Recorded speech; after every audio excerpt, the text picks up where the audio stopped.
topic is depression in freezing point. Depression in freezing point.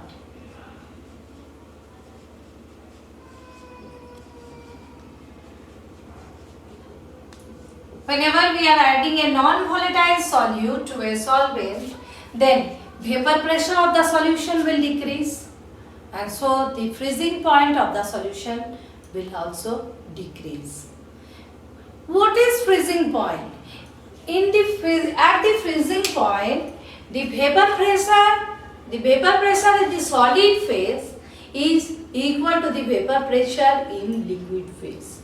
Again I am explaining what will happen when we will add some non-volatile solute to a solvent.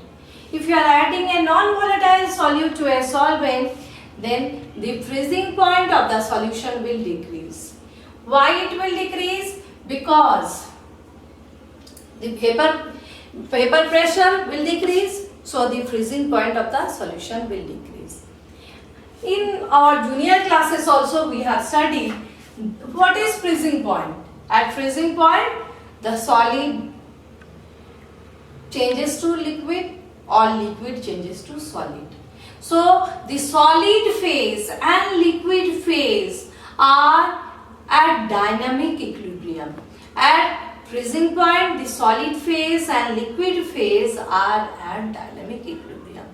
Now, at freezing point, the vapor pressure in the solid phase is equal to the vapor pressure in the liquid phase. So, if you are drawing graphically, if you are taking vapor pressure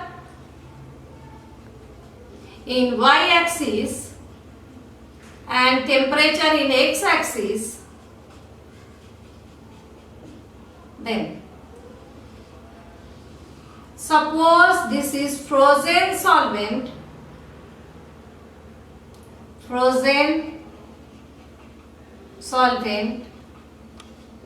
and this is liquid solvent.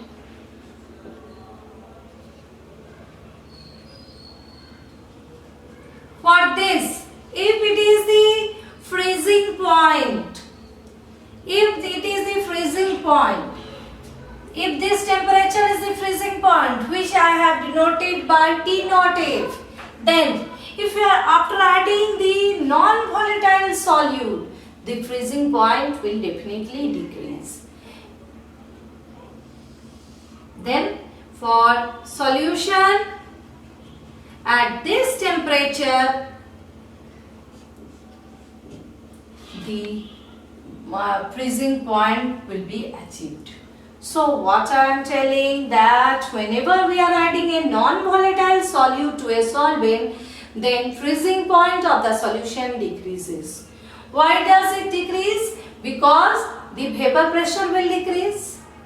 And what is freezing point? At freezing point, the vapor pressure in the solid phase is equal to vapor pressure in the liquid phase.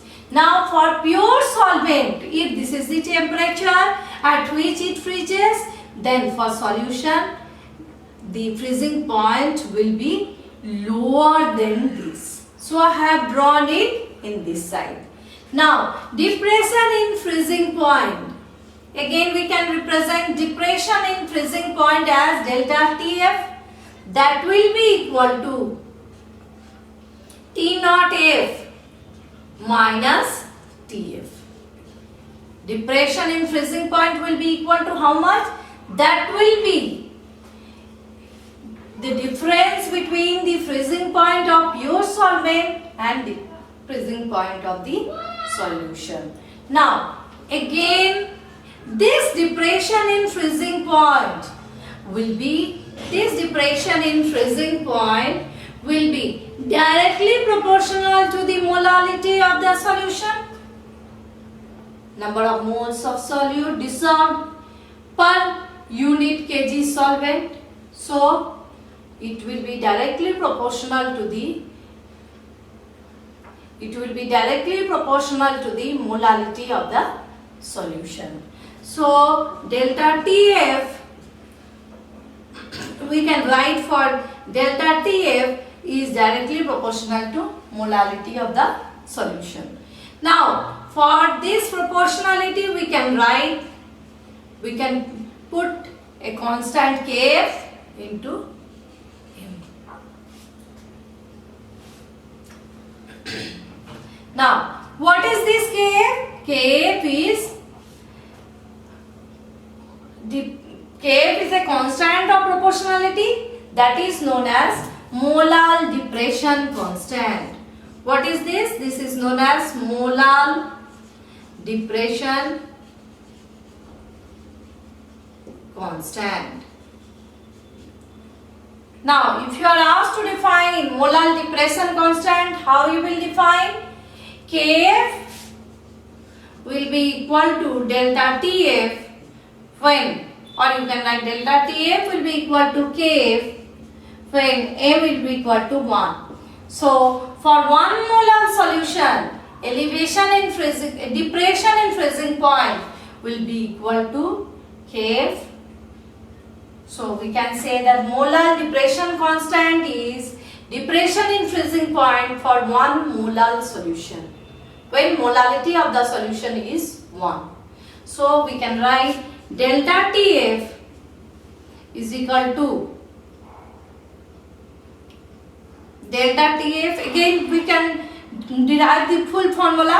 We can write delta Tf is equal to Kf into M. So, for this M, we can write that will be equal to Wb by Mb into 1000 by Wn. For molality, we are writing this. So, if you are asked to calculate the molecular mass of the solute, then you can easily calculate if you know the other parameters. So, Mb will be equal to what? It will be equal to Kf into Wb into 1000 by Wa into delta Tf. Okay.